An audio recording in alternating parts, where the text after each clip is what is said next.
Well, thank you, everybody, and sorry we're running a little bit late. We had some votes going on in the U.S. Senate, but I really want to thank AEI for having me here today, and I've been a great admirer of this organization for many, many years. Arthur Brooks is a great friend of mine.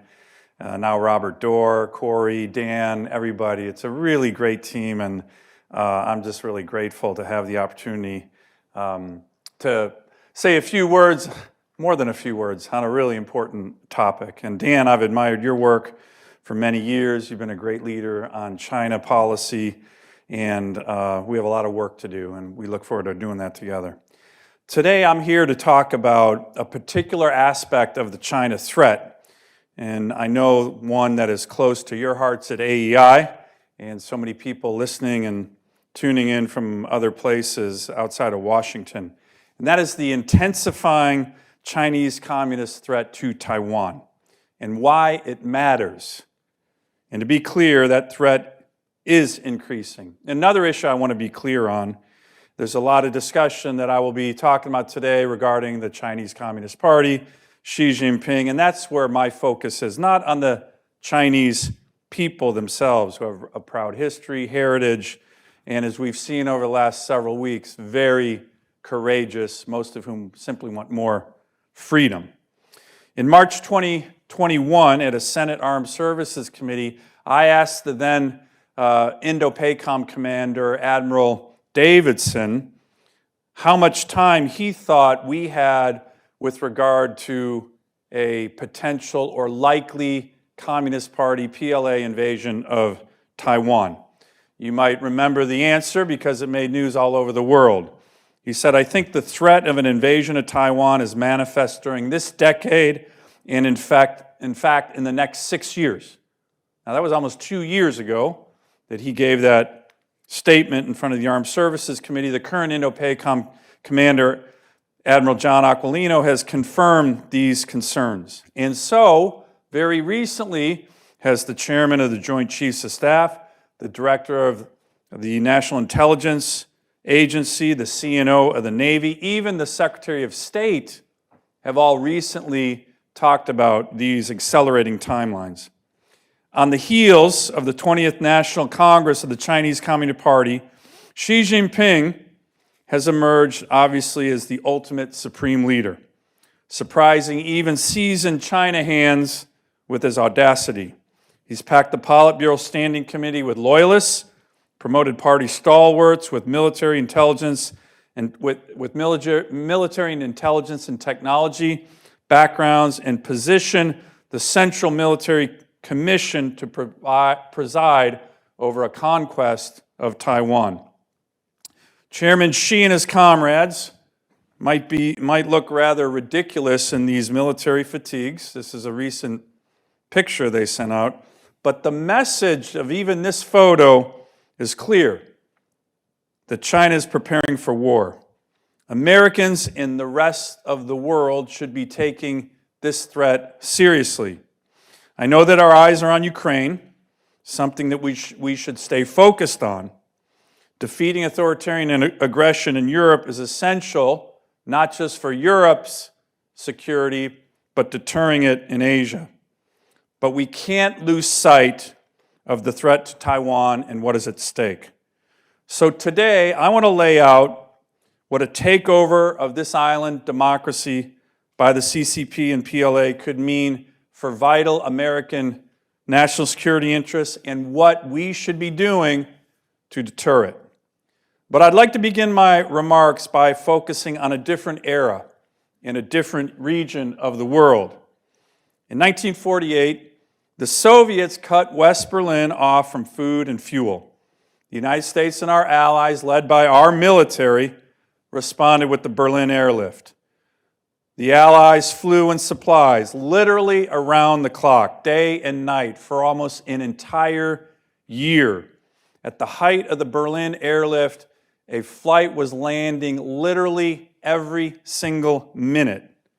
We and our allies saved West Berlin from absorption into the tyrannical Soviet orbit. Think about that. The United States military, our people, our institutions of government, even our citizens despite being exhausted from World War II in 1948, understood the stakes in Berlin and why they mattered. And Americans now look back on that period of history, very famous photo there, as a point of pride for our freedom-loving nation. Years later, President Kennedy came into office, initially viewing the defense of Berlin as an irritant in U.S.-Soviet relations. But following his visit there in 1963, where he famously declared that he was a Berliner, he recognized Berlin, quote, as an asset, not a liability in the wider struggle for Europe and global freedom. The United States defended the city and the people of West Berlin during the 20th century because we understood that this city and its citizens stood on the front line of the struggle between an American-led free world and a powerful, expansionist, authoritarian regime. The same is true of Taiwan today. Taiwan is the 21st century's West Berlin. Now, it's not as if American leaders have disregarded the critical importance of Taiwan. To the contrary, starting in particular with President Eisenhower, there has been a long-standing, very bipartisan consensus focused on the security of the Republic of China on Taiwan. I have recently been rereading the excellent presidential memoirs from President Eisenhower. Oh, to have a president who intuitively understands instruments of power, grand strategy, and can cogently talk about them. One can dream, right? Read those memoirs. That's what you see. The importance of Taiwan and the significance and energy that President Eisenhower devoted to its defense is weaved throughout the pages of his memoirs. The focus, of course, has extended beyond the executive branch to Congress. At the darkest times for Taiwan, when the U.S. switched diplomatic recognition from Taipei to Beijing, it was congressional leaders like Senators Barry Goldwater and Bob Dole, as well as Democrat representatives like Lester Wolf, who worked in a bipartisan way to give us the Taiwan Relations Act. The Taiwan Relations Act is one of the most remarkable pieces of foreign policy legislation in the history of the United States Congress. A president of the United States, Jimmy Carter, wanted to abandon a long-standing ally, Taiwan. And Congress, in a bipartisan way, said no. In the process, America's legislative body did several critical things beyond simply providing the basis for unofficial relations with Taiwan. Among them, Congress committed to the U.S. to considering any use of force against Taiwan a threat to the peace and security of the region and of grave concern to the United States.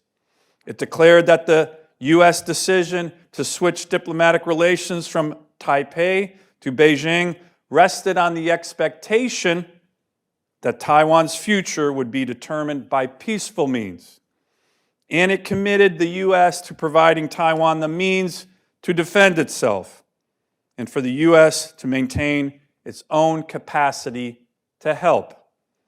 With this remarkable legislation, Congress laid down the law and policy on Taiwan for generations, including up to today. With the support, by the way, of a young senator named Joe Biden, who joined 84 of his colleagues to vote for the Taiwan Relations Act in 1979. These stalwart supporters of Taiwan, Republicans and Democrats, understood the stakes were more than just about the island itself. They encompassed the issues of American leadership in Asia and our commitment, like we demonstrated in Berlin, to prevent a communist power on the march from devouring an outpost of freedom, this time in the Pacific. Given this history, it's not surprising that the fate of Taiwan has been weaved in and out of the careers and professions of countless Americans, including my own. 27 years ago, I was a young Marine infantry officer deployed to the Taiwan Strait as a part of a Marine Amphibious Ready Group and 2 U.S. carrier strike groups, all in response to the Chinese party's aggressive military provocations on the eve of the presidential elections in Taiwan. The third Taiwan Strait crisis, this period is now called. That ship, which I think is in the boneyard somewhere, was the USS Bella Wood, and that was the ship that I was deployed on in the Taiwan Strait. This was an important and decisive demonstration of American commitment and resolve to an emerging democracy and partner that is still remembered in the region today by everybody. Many years later, on a codel to Taiwan led by Senator John McCain, I was asked by the newly elected president, Tsai Ing-wen, whether I had ever been to Taiwan. It was a question that kind of stumped me. Took a minute to answer, and I said, well, yes, Madam President, I have been to Taiwan, but I've never been to Taiwan on the land. Many years later, I was part of another demonstration of an American commitment and resolve when I traveled to Taiwan just last year with Democrat Senators Tammy Duckworth and Chris Coons to provide vaccines, close to 1 million, for the Taiwanese people. We did this in the face of Chinese Communist Party aggressive actions to prevent the citizens of Taiwan from getting Western vaccines. That's a picture, actually, of the C-17 that Senators Duckworth and Coons and I flew to Taiwan on. And finally, for me, Taiwan has become a bookend of my Marine Corps career, where I currently serve as a colonel at Marine Forces Pacific Command under the Indo-PACOM commander.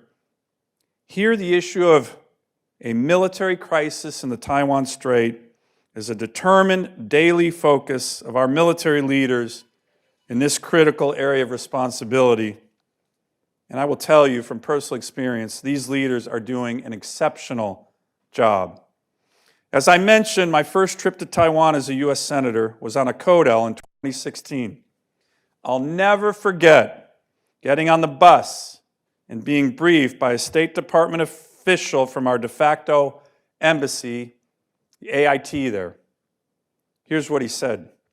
Welcome to Taiwan, a vibrant democracy of 24 million people with one of the most innovative economies in the world, a hub of trade and cutting-edge technology.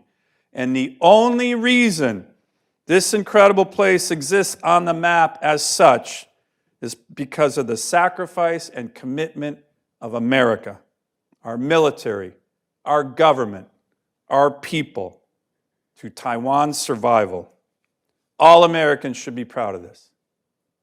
That's what he said. I remember thinking, wow, very powerful. What a powerful greeting. So American commitment and resolve on Taiwan has been part of our law, heritage, trade, economics, and military deployments for decades. But too few Americans, in my view, know this history and the reasons for this commitment. We need to rebuild this understanding to ready ourselves for the test of will that I believe is approaching. This starts with political leaders doing a better job of explaining to the American people collectively why Taiwan matters. In this regard, one question that I don't believe has been asked or analyzed enough is what would the world look like? And how would American interests be impacted by a PLA and CCP takeover, military takeover of Taiwan? So this is why, over the last several weeks, I have asked several different U.S. government agencies, many of the three-letter variety, and some think tanks and military commanders to help me think through this important but little studied question. And perhaps it's a little studied question because it's a difficult and depressing assignment to contemplate. The Communist Party, the PLA, launched a massive, multi-pronged, violent military invasion of Taiwan. And U.S. forces either do not get there in time, or do nothing to prevent it, or are defeated by the PLA in their attempt to defend Taiwan. None of this is something that you want to contemplate. Nevertheless, I believe it is our job as leaders to help Americans understand the ramifications of precisely this scenario in order to prevent it from actually taking place. A successful PLA military invasion and takeover of Taiwan would be a massive blow to the commanding heights of the technology and power of our digital age. Taiwan dominates the production of the world's most advanced semiconductors. Secure supply of advanced computer chips today are as important to our economy and that of our allies as the supply of oil has been for decades. Suddenly being deprived of them would have a devastating impact on the U.S. and global economy and likely millions of good-paying jobs in the Western world. Just look at the impact of the current chip shortage.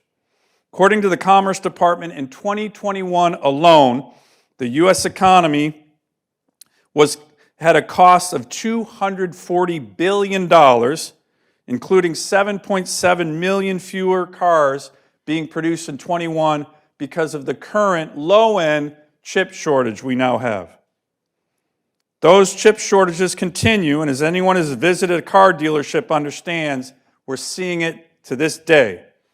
But this isn't just an inconvenience for those in the market for a new car. It has meant the loss of thousands of jobs, manufacturing jobs in the U.S. Imagine a new scale of something like this. What would happen if the home of 92% of the world's most advanced semiconductor production, which is in Taiwan, was taken offline? It would cost us multiple times the $240 billion I just mentioned.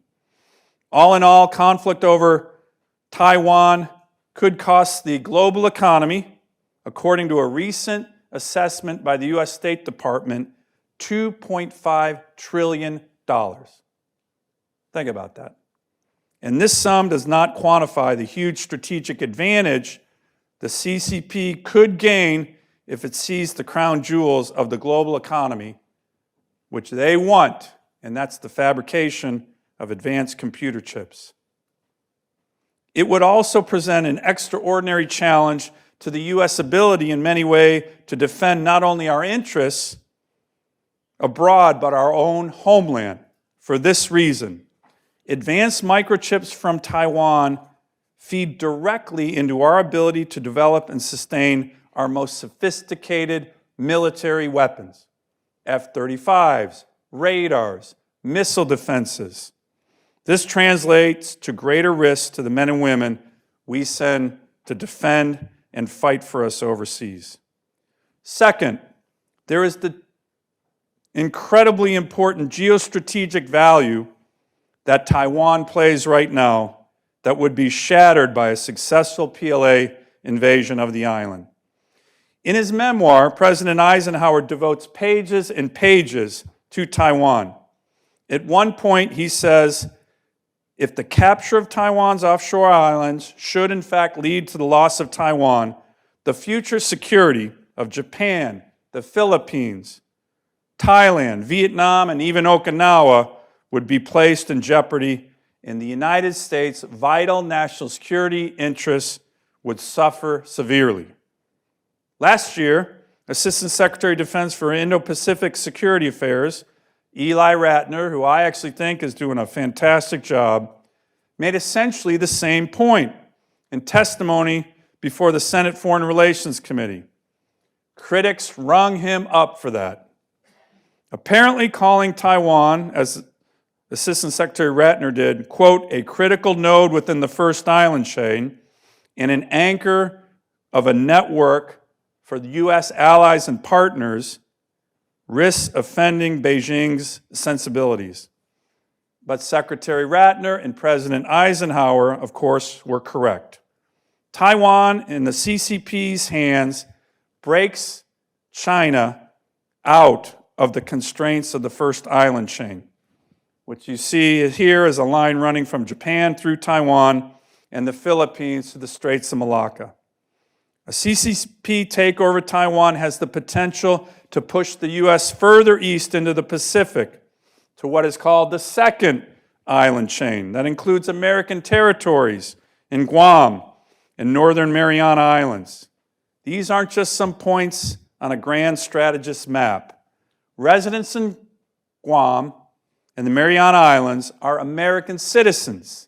They send representatives to Congress. Guam, as you all know, has an enormous U.S. military presence with tens of thousands of service members and their families. With the first island chain broken, this group of Americans, these strategic bases, could come under direct threat from an emboldened China with a massive and growing military. And it is highly unlikely that the CCP will stop at Taiwan. If history teaches us anything, it is that the appetite of an aggressive authoritarian regime on the march increases with each meal. For decades, the CCP has focused almost exclusively on building a military with the objective of Taiwan. Take a look at what Taiwan is facing across the strait in China's eastern and southern theaters. I won't go through the numbers, but that slide paints a very depressing picture.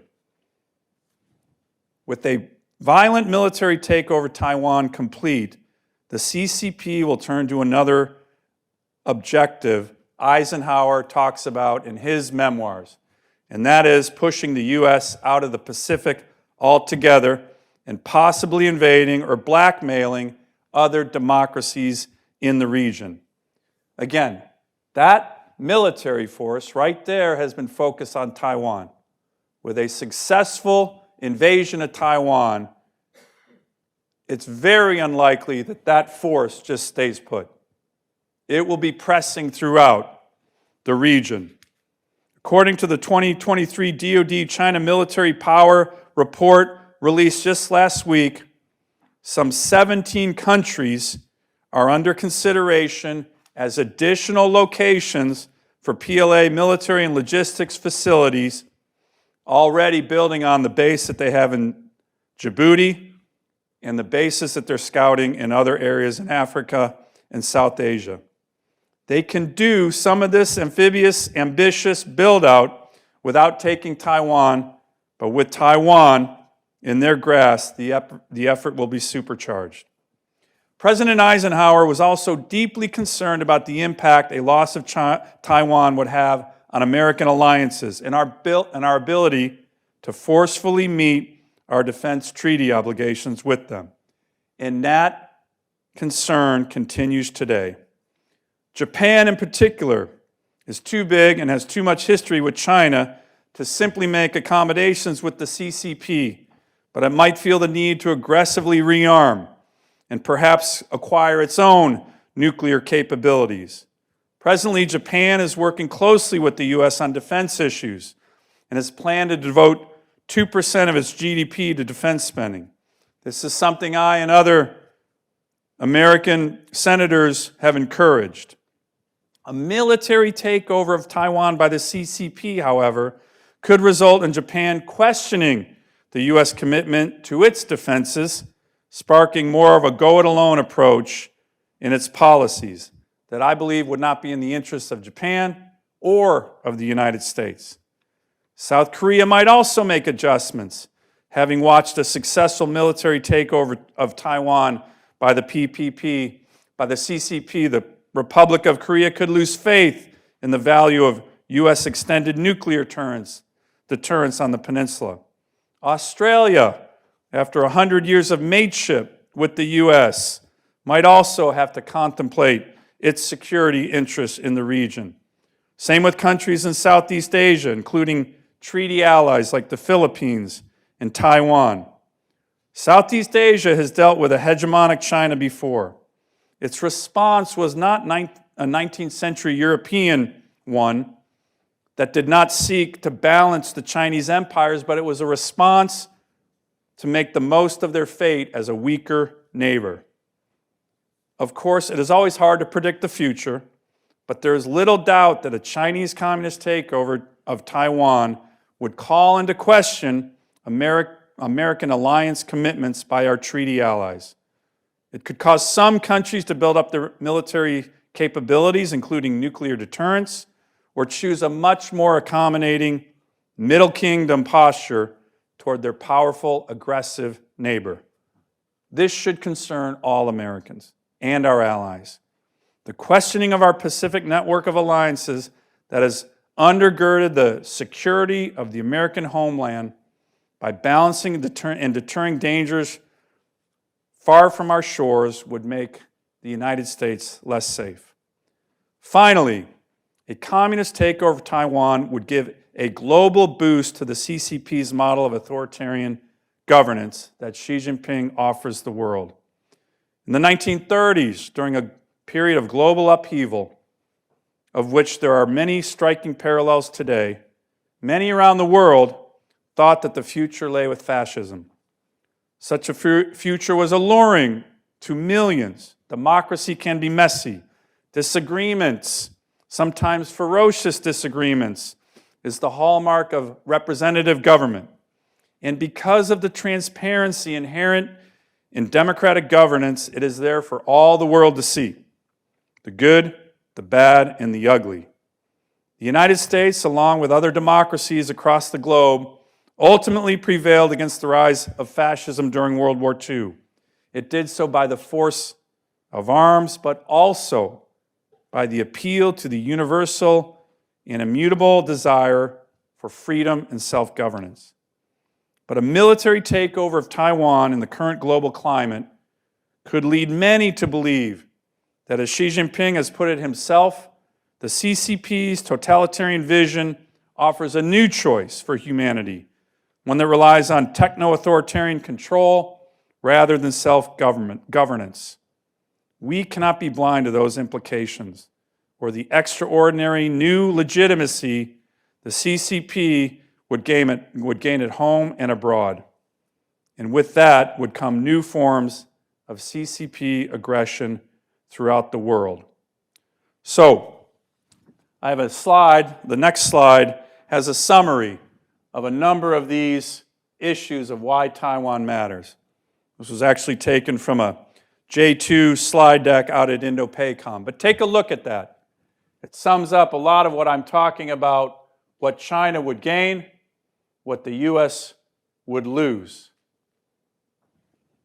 It's a good summary of the issues we've just talked about, and it's a good summary of why the issue we're focused on today matters so much to the security of the United States and the security of our allies.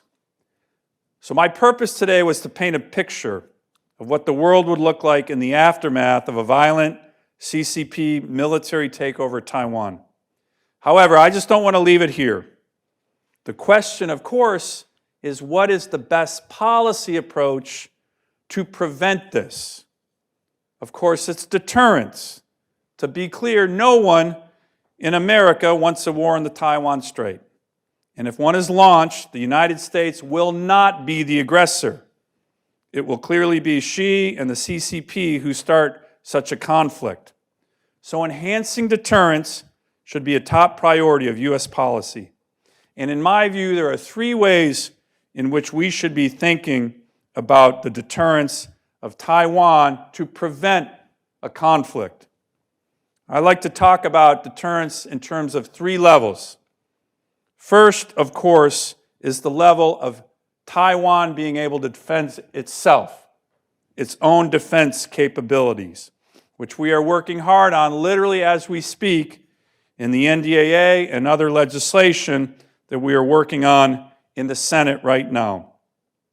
The ability to have weapons, the ability to defend themselves, the ability, as we are seeing in Ukraine, with an inspiring example of heroic people, to make sure a large, aggressive country doesn't easily swallow up a smaller one.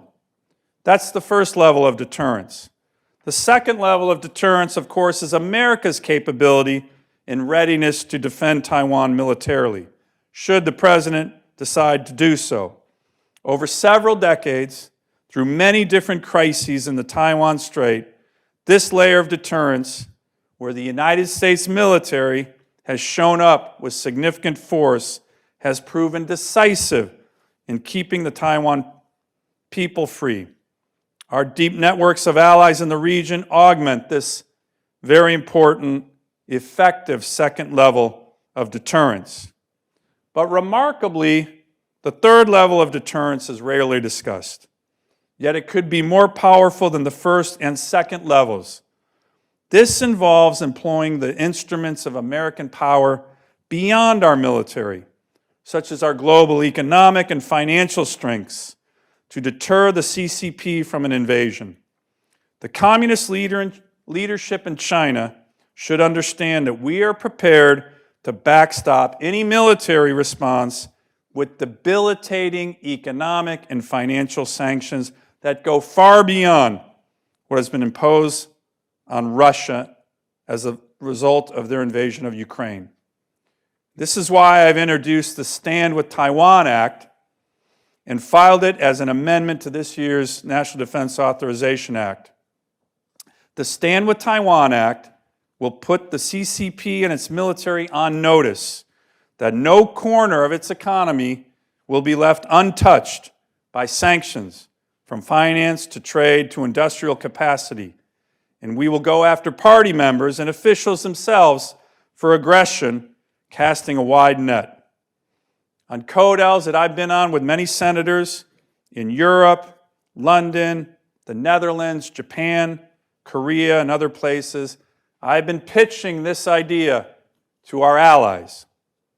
Imagine what we could do, this amount of GDP for the global economy, the United States and our allies, to be ready in terms of deterrence to sanction the Chinese Communist Party in critical sectors of the economy if they invade Taiwan. I think it could have an enormous deterrent factor. And one of the lessons that we have learned from the brutal Russian invasion of Ukraine is that comprehensive economic and financial sanctions have the best chance of deterring a conflict when they are clearly articulated and ready to go before the conflict begins. At the end of the day, Xi Jinping, like all dictators, cares most about his own welfare and the welfare of the cronies who keep him in power. He has to know that if he moves militarily to conquer Taiwan, he and his economy that supports him would face devastating consequences, and that's what this legislation is focused on doing. Let me conclude with this. With the invasion of Taiwan, it is clear that we have entered a new era of authoritarian aggression like we saw in the 1930s. For nearly a century, American presidents have seen Asia and Europe as theaters that, if under hostile control, would put U.S. national security at extreme risk. Generations of Americans have fought and died so that East Asia and Europe would not fall under the dictatorial control of U.S. adversaries. Both of these theaters are at risk today. The free world cannot be neutral in this contest between freedom and authoritarianism, especially in the Indo-PACOM region. American alliances, power, and ingenuity helped build a world that provided more freedom and prosperity to more people than ever before. In fact, United States democracy, bolstered by our strong military, has done more to liberate humankind from oppression and tyranny. Think about the wars that we've had, starting even with the U.S. Civil War, literally hundreds of millions of people liberated, than any other force in human history. The Chinese Communist Party has clear plans to reverse all of this. It knows exactly what it wants to accomplish: to make the world safe for its tyrannical government, to profit off the export of its model to other countries, to separate America from our democratic allies, and to erode U.S. leadership. A world governed by Xi Jinping's totalitarian vision would be unsafe for America and our friends. And that's why Taiwan is so central to the future of the free world. It is a thriving, prosperous Chinese democracy that holds free elections with power bounded by the rule of law. For that reason, it threatens the CCP's central premise that one man ruling in perpetuity by crushing all dissent knows what is best for 1.4 billion people. The Chinese Communist Party has already crushed Hong Kong, once a bastion of liberty, and the free world barely raised a finger in protest. Should America and the world stand by as China does something similar to Taiwan, a peaceful democracy of 24 people who have voted for an entirely different future, that would not simply undermine the security of the Western Pacific, as the Taiwan Relations Act says, it would undermine America's role in the world and the values it has infused into it. And I believe it would deeply and adversely affect concrete American national security and economic security interests. I want to thank Dan and all our friends at American Enterprise Institute who believe in peace through strength for giving me the opportunity to talk about this important issue. And I look forward to answering any questions or learning from all of you on this very, very important topic for our country, for Asia, and for the world. Thank you very much.